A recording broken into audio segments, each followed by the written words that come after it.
السلام علیکم ورحمۃ اللہ وبرکاتہ۔ انعام القرآن ٹرسٹ پاکستان بھر میں تعلیم قرآن عام کرنے کے لیے قرآن پاک سے متعلق ہر قسم کی چیز مفت فراہم کر رہا ہے۔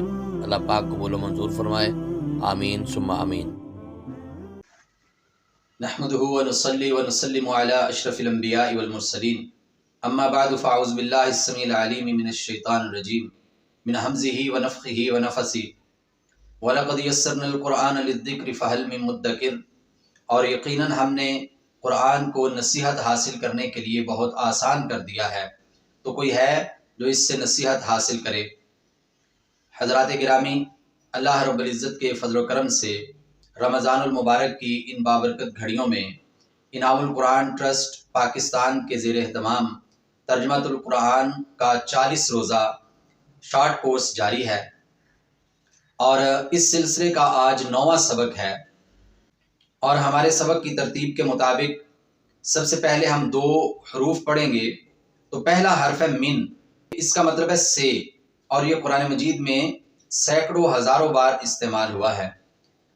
اللہ رب العزت ارشاد فرماتے ہیں اذا قرأت القرآن فاستعذ باللہ من الشیطان الرجیم، کہ جب آپ قرآن مجید کی تلاوت کرنے لگیں تو آپ اعوذ باللہ من الشیطان الرجیم پڑھا کریں، آپ شیطان کے شر سے اللہ کی پناہ طلب کیا کریں۔ اور یہاں پہ لفظ ہے من الشیطان الرجیم، من کا مطلب ہے سے، اور یہ یاد رکھیے کہ جب ہمارا مقابلہ کسی ایسے دشمن سے ہوتا ہے کہ جو صلاحیتوں میں، طاقت میں ہم سے بہت زیادہ ہوتا ہے، تو پھر اس کے بہترین اسٹریٹجی یہ ہے کہ ہم کسی ایسے کی پناہ میں چلے جائیں جو اس سے بڑا ہے، جو اس سے بھی طاقتور ہے۔ تو انسان کا مقابلہ شیطان سے ہے جس کے پاس ایسی طاقتیں ہیں کہ جو انسان کے پاس نہیں ہیں۔ اور ہر وہ وقت کہ جب کوئی مسلمان، کوئی انسان نیکی کرنے لگے گا تو شیطان کے حملے شدید تر ہو جاتے ہیں۔ تو قرآن مجید سے بڑھ کر بھلا کیا نیکی ہو سکتی ہے؟ تو اس وجہ سے قرآن مجید کی تلاوت سے پہلے اعوذ باللہ من الشیطان الرجیم پڑھنے کی تلقین کی گئی ہے۔ حضرات گرامی، دوسرا لفظ ہے من، میم پہ زبر کے ساتھ۔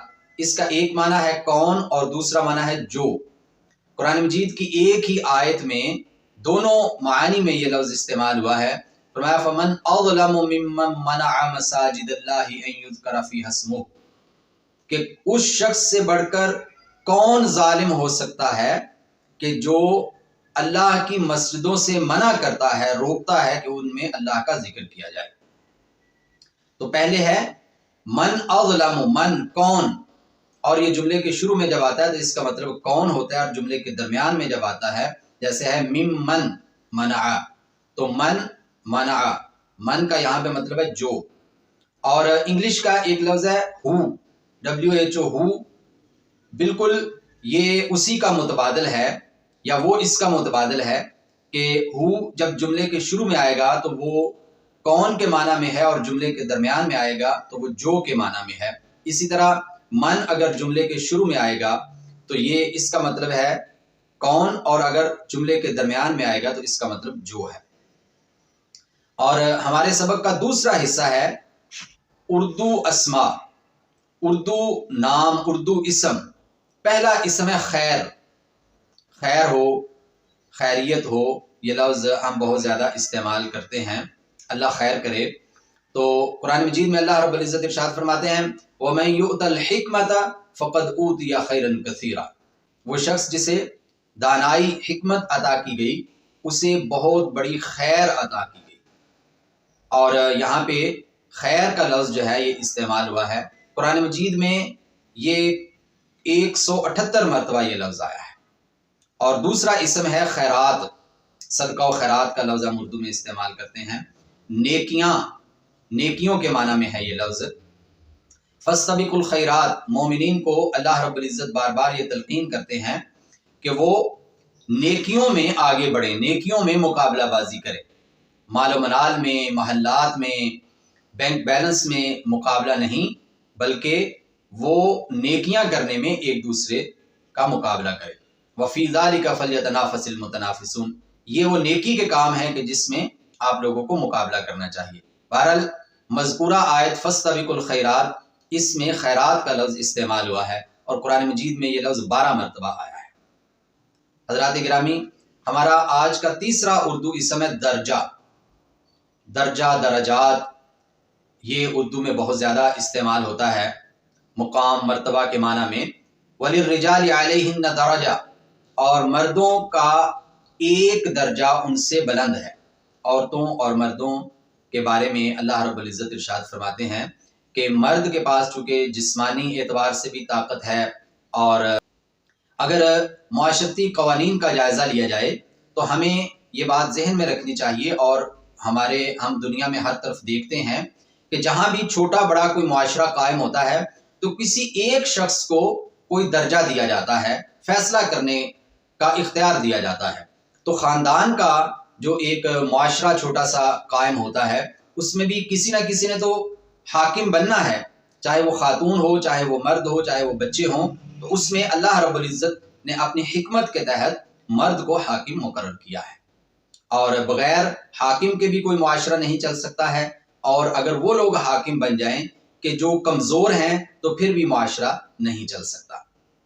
حضرات گرامی، بہرحال یہاں پہ لفظ ہے درجہ، مقام، مرتبہ، اور یہ لفظ قرآن مجید میں 19 مرتبہ استعمال ہوا ہے۔ اور چوتھا اردو اسم ہے دعا۔ انک سمیع الدعاء، اے اللہ بے شک آپ ہی دعائیں سننے والے ہیں۔ دعا کا لفظ اردو میں استعمال ہوتا ہے، قرآن مجید میں یہ لفظ 23 مرتبہ استعمال ہوا ہے۔ حضرات گرامی، آج کا ہمارا آخری اردو اسم ہے دعوت۔ لہو دعوت الحق، کہ اللہ کی دعوت ہی سچی دعوت ہے۔ اور ہمارے سبق کا تیسرا حصہ ہے عربی اسماء۔ اس سلسلے میں پہلا عربی اسم ہے الاعراب۔ اعراب لفظ جو ہے زبر زیر پیش جزم، یہ اردو میں بھی اعراب کا لفظ ہم استعمال کرتے ہیں، یہ ایک الگ لفظ ہے۔ یہاں پہ یہ لفظ ہے اعراب۔ اعراب کا مطلب ہے دیہاتی، اور فرمایا قالت الاعراب آمنا قل لم تؤمنوا ولكن قولوا اسلمنا۔ جب نبی کریم صلی اللہ علیہ وسلم مدینہ شریف میں تشریف لائے اور گرد و پیش کے دیہات سے جو لوگ ہجرت کر کے آ رہے تھے دیہاتی، تو ان میں سے کئی جو ہے وہ یہ سمجھتے تھے کہ گویا ہم نے کوئی ایمان لا کے ایک پارٹی جوائن کی ہے، ایک جماعت میں شامل ہوئے ہیں، اور اس کا جو سربراہ ہے وہ اس کے اوپر ہم نے بہت بڑا احسان کیا ہے۔ حالانکہ ایمان لانا یہ ہر انسان کے ذمے ہے، اور اگر کسی نے اس کو ایمان کی طرف بلایا ہے، دعوت دی ہے، تو اس نے احسان کیا ہے۔ تو بہرحال یہاں پہ اعراب کا لفظ ہے، اعراب کا مطلب ہے دیہاتی۔ اور دوسرا عربی اسم ہے اعلم، اس کا مطلب ہے زیادہ جاننے والا۔ بہت سی جگہوں پہ قرآن مجید میں یہ لفظ استعمال ہوا ہے۔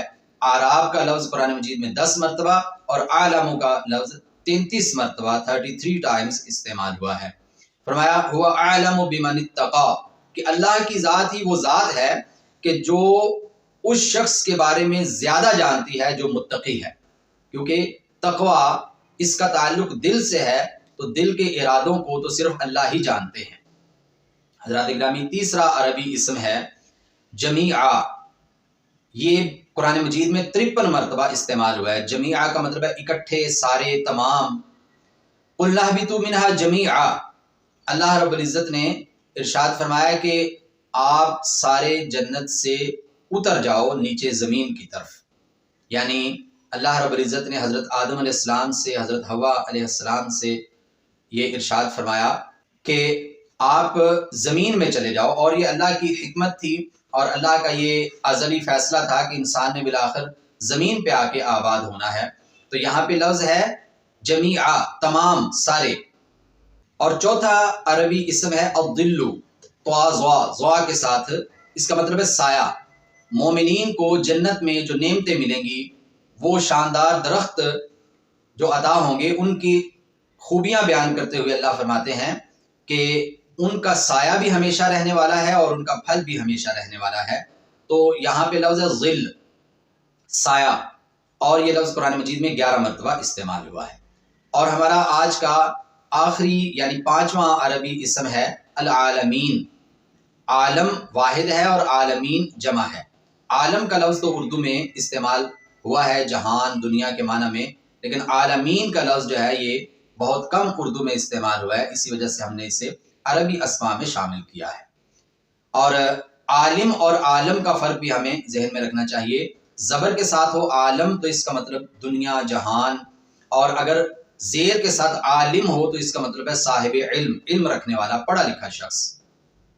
تو یہاں پہ لفظ عالم جس کی جمع ہے عالمین، عالمین کا لفظ قرآن مجید میں 73 مرتبہ استعمال ہوا ہے۔ فرمایا الحمدللہ رب العالمین، تمام تعریفیں اللہ کے لیے ہے کہ جو تمام جہانوں کو پالنے والا ہے۔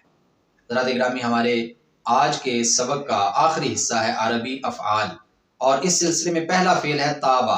تابا یتوب توبتن، تب اس کا مطلب ہے توبہ کرنا، معافی مانگنا، اور قرآن مجید میں یہ لفظ 63 مرتبہ استعمال ہوا ہے۔ فمن تاب من بعد ظلمہ واصلح، اللہ رب العزت ارشاد فرماتے ہیں کہ وہ شخص کہ جو غلطیاں کرنے کے بعد توبہ کر لیتا ہے اور اپنی اصلاح کر لیتا ہے۔ یہاں پہ ضروری بات جو سمجھنے والی وہ یہ ہے کہ توبہ کا مطلب صرف زبان سے توبہ توبہ کرتے رہنا نہیں ہے، معافی مانگتے رہنا نہیں ہے، بلکہ زبان نے کہہ بھی دیا لا الہ تو کیا حاصل، دل و نگاہ جو مسلمان نہیں تو کچھ بھی نہیں۔ اصل چیز عمل ہے، اصل چیز کردار ہے، کہ توبہ کا ایک درجہ اور اصل درجہ یہ ہے کہ انسان اپنے کردار کو بدلے، جو غلطی کر رہا ہے دوبارہ وہ نہ دہرائے، جو نیکی چھوڑ رہا ہے اب اس پہ کاربند ہو جائے، تو یہ توبہ ہے۔ فرمایا کہ وہ شخص کے جو غلطیاں کرنے کے بعد توبہ کر لیتا ہے اور اپنی اصلاح کر لیتا ہے تو اللہ رب العزت یقیناً اس کو معاف فرمائیں گے۔ اور دوسرا فعل ہے حشرہ، حشرہ یحشر، حشر، حشر کا لفظ محشر کا لفظ یہ اردو میں استعمال ہوتا ہے۔ فرمایا وَيَوْمَ يُحْشَرُ أَعْدَاءُ اللَّهِ إِلَى النَّارِ، کہ قیامت کا دن وہ ہوگا کہ جب اللہ کے دشمن آگ کی طرف اکٹھے کیے جائیں گے، جہنم میں اکٹھے کیے جائیں گے۔ حشرہ کا یحشرو کا مطلب ہے جمع کرنا، اکٹھے کرنا، اور قرآن مجید میں یہ 43 مرتبہ یہ لفظ استعمال ہوا ہے۔ اور تیسرا عربی فعل ہے حاکمہ، حاکمہ یحکم، حکم، حاکم، حکم اور حاکم لفظ تو اردو میں استعمال ہوتے ہیں، بہرحال اس کا مطلب ہے حکومت کرنا یا اس کا مطلب ہے فیصلہ کرنا۔ فرمایا ان اللہ قد حکم بین العباد، قیامت والے دن جب بڑے بڑے کفار جو سردار ہوں گے وہ جہنم میں موجود ہوں گے تو ان کے چیلے ان سے کہیں گے کہ جہنم سے نکلنے کی کوئی تدبیر کیجیے، تو وہاں پہ وہ اپنی بے بسی کا اظہار کرتے ہوئے کہیں گے کہ یقیناً اللہ نے تو اپنا حتمی فیصلہ صادر کر دیا ہے، اپنا آخری فیصلہ جاری کر دیا ہے، اور اس وجہ سے اب کچھ نہیں ہو سکتا، حکمہ فیصلہ کر دیا ہے۔ اور حکمہ یحکم یہ فعل قرآن مجید میں 210 مرتبہ استعمال ہوا ہے۔ اور چوتھا فعل ہے خرجہ، یہ قرآن مجید میں 180 مرتبہ استعمال ہوا ہے۔ خرج یخرج، خروج، خارج۔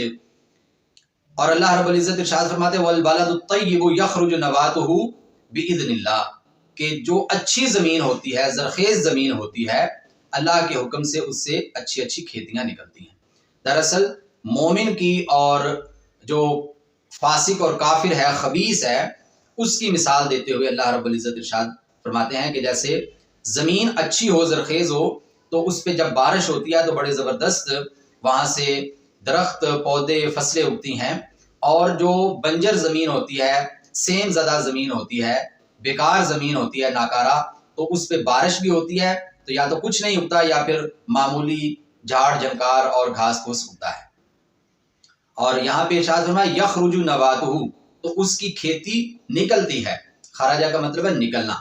اور ہمارا آج کا آخری فعل ہے خلدہ، خلدہ یخلد، خلود، خالد، اور اس کا مطلب ہے ہمیشہ رہنا، اور یہ فعل قرآن مجید میں 57 مرتبہ استعمال ہوا ہے۔